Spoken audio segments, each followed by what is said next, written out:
کیا فرض روزہ میں رمضان کے مہینے میں نیت روزانہ کرنا ضروری ہے اور کس ٹائم تک انسان نیت کر سکتا ہے؟ دراصل نیت دل کے ارادے کا نام ہے اور رمضان کے مہینے میں روزے کی نیت کرنا ضروری ہے۔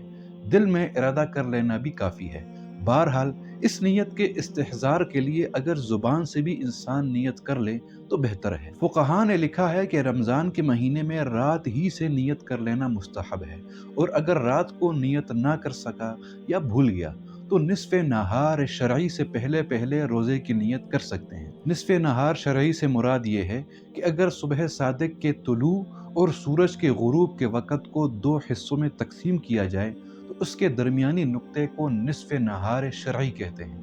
اس وقت سے پہلے رمضان کے روزے کی نیت کرنا ضروری ہے۔ فقہاء نے لکھا ہے کہ رمضان المبارک میں روزے کے ارادے سے سحری کرنا بھی نیت کے قائم مقام ہے۔ اگر نیت نہیں کی لیکن اس کا سحری کے لیے اٹھنا بھی، یہ بھی ایک نیت ہے، چونکہ وہ سحری کر ہی اس لیے رہا ہے تاکہ میں روزہ رکھوں۔ اگر اس کے علاوہ آپ کا کوئی سوال ہے تو آپ کمنٹ سیکشن میں لکھ سکتے ہیں۔